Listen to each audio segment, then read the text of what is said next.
इस कंपनी की 5 साल पहले स्टॉक की प्राइस थी ₹120, लेकिन इस टाइम पर 5 साल बाद इसकी प्राइस है 104।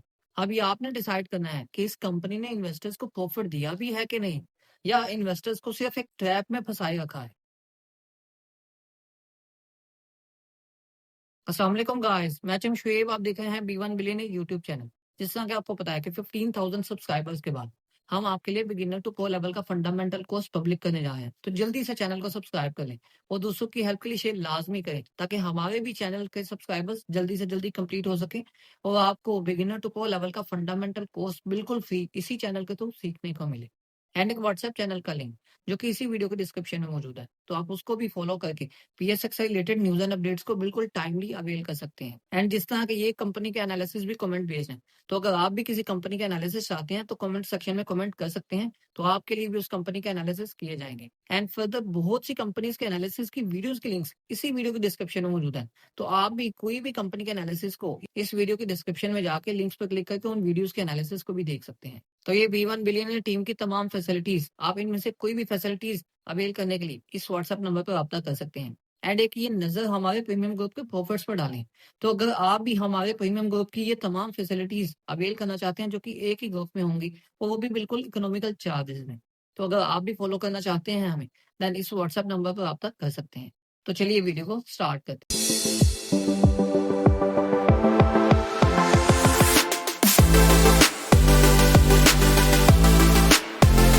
16 फरवरी 2010 को Mughal steels limited as a public listed company बनी। और बेसिकली इस कंपनी का जो बिजनेस है वो टू सेगमेंट्स में डिवाइड हुआ है, जो कि है ferrous segment and non ferrous segment. Ferrous segments में आते हैं long large steel products, and non ferrous segment में आते हैं ग्रेन्यूल्स एंड कॉपर इनगोट्स वगैरह। तो सिंपल अल्फाज में ये कंपनी तो स्टील सेक्टर की है, और स्टील एंड अदर प्रोडक्ट से रिलेटेड ही इनकी कार प्रोडक्ट्स है, इनका पोर्टफोलियो कंपनी का है। तो सबसे पहले हम बात करें कि टोटल कंपनी का जो रेवेन्यू है वो किन सेगमेंट्स में फिर ज़्यादा जनरेट होता है। तो सबसे पहले जो फेरस सेगमेंट है, 2020 में तो कंपनी का जो फेरस सेगमेंट था उसकी एक मेजर कंट्रीब्यूशन थी, जिससे कंपनी का रेवेन्यू जनरेट होता था 98%। एंड नॉन फेरस सेगमेंट का जो रेवेन्यू कंट्रीब्यूशन थी 2020 में, वो थी जस्ट 2%। एंड देन यही कंट्रीब्यूशन 2025 में चेंज हो गई।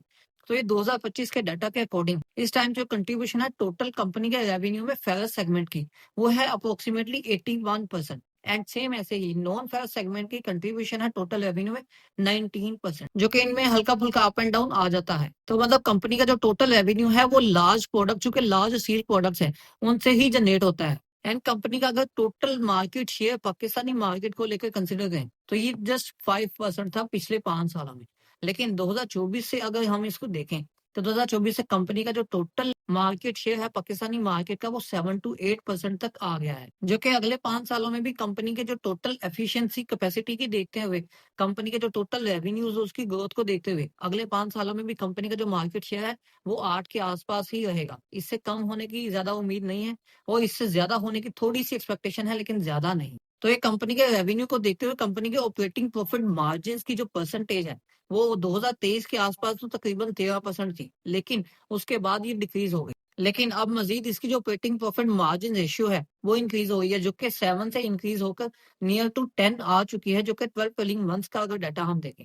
तो इसको वर्सेस सेक्टर कंपेयर करें, तो वर्सेस सेक्टर इसकी ऑपरेटिंग मार्जिन जो है वो ओके हैं। लेकिन वर्सेस हिस्ट्री अगर देखें, तो कंपनी के ऑपरेटिंग प्रॉफिट मार्जिन जो है वो as compared to the history low है थोड़े। कंपनी इस टाइम पर अपनी 55 टू 60% की कैपेसिटी यूटिलाइजेशन पर चल रही है। एंड फ्यूचर में इनकी एक्सपेक्टेशन है कि ये अपनी जो कैपेसिटी ऑफ यूटिलाइजेशन है इसको 70% तक इंक्रीज करेंगे।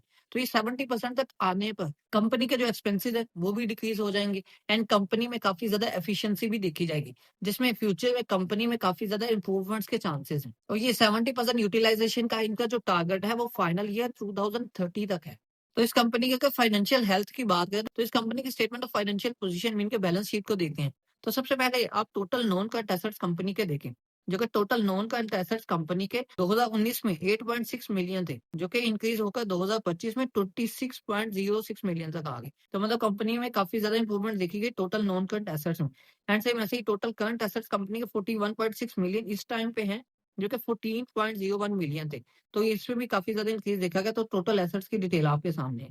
अब यहाँ पर हम देखें फर्दर, तो total non current liabilities company की, जो कि 3.78 मिलियन थी, वो इंक्रीज होकर 2025 में 7.52 तक आई, जो कि यहाँ पर कंपनी के अगर नॉन करंट रेशियो देखें, जो कि एसेट्स और लायबिलिटीज को लेते हुए, तो कंपनी की नॉन करंट रेशियो काफी बेहतर है। एंड जिस तरह नॉन करंट एसेट्स इंक्रीज हुए हैं as compared to non current liabilities, वो एसेट्स ज्यादा कोई इंक्रीज नहीं हुए। तो ये कंपनी के लिए एक अच्छी बात है। एंड सेम ऐसे ही कंपनी के जो टोटल करंट लायबिलिटीज हैं वो इस टाइम पर 31.3 मिलियन है, जो कि पास में कंपनी के 2019 में 11.3 मिलियन तक थे। तो 31.3 मिलियन जो टोटल करंट लायबिलिटीज है कंपनी की, उसको कंपेयर करें हम अगर टोटल करंट एसेट से, तो वो 41.6 मिलियन है। तो यहाँ पर कंपनी की जो करंट रेशियो है कुछ ज्यादा बेहतर नहीं है। तो कंपनी की जो करंट रेशियो है वो नियर 1.30 है। तो सेम ऐसे ही अगर हम इसको सेक्टर वाइज कंपेयर करें तो कंपनी की जो रेशियो है वो बस ठीक है, लेकिन as compared to the history वो भी बस नॉर्मल ही है। एंड सेम ऐसे ही अगर हम कंपनी के इनकम स्टेटमेंट की बात करें तो इनकम स्टेटमेंट में आप आ जाए, 2019 में कंपनी की जो सेल्स थी वो 30.8 मिलियन थी, जो कि 2025 में इंक्रीज होकर 89.4 मिलियन तक आई। मतलब कंपनी की सेल्स में पिछले 6 सालों में 2x इंक्रीज देखा गया है। एंड सेम ऐसे ही कंपनी की अगर हम बाकी ओवरऑल देखते हुए कंपनी की ईपीएस पर आ जाए, कंपनी की 2019 में जो ईपीएस है वो 5.46 रुपीज थी, जो कि 2025 में काफी डिक्रीज हो गई और उसकी ईपीएस 2.83 रुपीज पर आ गई। एंड अगर दरमियान में हम देखें तो 2022 में कंपनी की जो ईपीएस है वो 16 तक भी चली गई थी। तो यहाँ पर अगर हम देखें तो इसमें मेजर डिक्लाइन किन किन रीजंस की वजह से है। तो 2022 का डाटा आप देख रहे हैं, 2022 में कंपनी की जो फाइनेंस कॉस्ट थी वो जस्ट 2.62 मिलियन थी, जो कि तकरीबन 140% इंक्रीज देखा गया इसमें, जो कि 5.72 मिलियन तक इसकी 2025 की फाइनेंस कॉस्ट इंक्रीज हुई।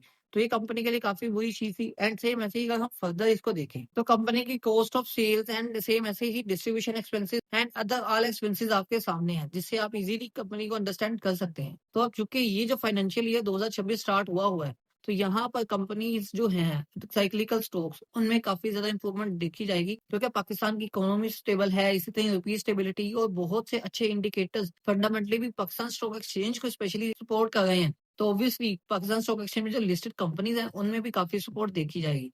तो यहाँ पर इस कंपनी में थोड़े फ्यूचर में ग्रोथ के चांसेस काफी हैं। एंड सेम ऐसे ही इसके कंपटीटर्स को देखें तो ऑब्वियसली कंपटीटर्स में भी ज्यादा ग्रोथ आएगी, लेकिन किस कंपनी में ज्यादा ग्रोथ आती है, कौन कंपनी ज्यादा आगे चली जाती है, कौन ज्यादा इन्वेस्टर्स को प्रॉफिट देती है, ये तो वक्त ही बताएगा। एंड आपकी राय इस कंपनी के बारे में क्या होगी, तो ये राय आप अपनी कमेंट सेक्शन में दीजिए। एंड इस टाइम पर अगर हम कंपनी की फेयर वैल्यू की बात करें तो कंपनी के 12 ट्रेलिंग मंथ्स का टोटल जो रेवेन्यू है वो आपके सामने है। तो कंपनी के टोटल रेवेन्यूज, कंपनी की ईपीएस, कंपनी की पीई रेशियो एंड बाकी अदर रेशियोज को देखते हुए इस टाइम पर जो स्टॉक की फेयर वैल्यू है वो नियर टू 75 रुपीज आती है। एंड सेम ऐसे ही कंपनी के फ्यूचर प्लान्स, कंपनी की कैपेसिटी ऑफ यूटिलाइजेशन सबको देखते हुए अगर हम कंपनी का 2030 तक की बात करें, जिस तरह ये कंपनी अपने डाटा में बताती है अपनी एनुअल रिपोर्ट में, तो यहाँ पर हम देख सकते हैं, कंसिडर कर सकते हैं कि 2030 में कंपनी की जो ये टोटल रेवेन्यू कंपनी के ये इंक्रीज यहाँ तक आ सकता है। कंपनी का जो टोटल रेवेन्यू है वो 150 मिलियन तक आ सकता है। एंड सेम ऐसे ही कंपनी का जो ग्रोस प्रॉफिट है वो 13 टू 14 मिलियन तक आ सकता है। एंड इसको देखते हुए अगर हम कंपनी की ईपीएस की बात करें तो कंपनी की 2023 में जो ईपीएस निकल कर आ सकती है विद फुल एफिशिएंसी वो नियर टू 25 हो सकती है। तो इस कंपनी की फ्यूचर में 320 टू 360 रुपीज तक इसकी fair value at the end of financial year 2030 निकल सकती है। तो आपको ये कंपनी कैसी लगती है, आप अपनी राय कमेंट सेक्शन में लाजमी दें। आपको वीडियो कैसी लगी, वीडियो को लाइक और दोस्तों की हेल्प के लिए शेयर लाजमी करें। मजीद ऐसी वीडियोस को देखने के लिए इस चैनल को सब्सक्राइब करें।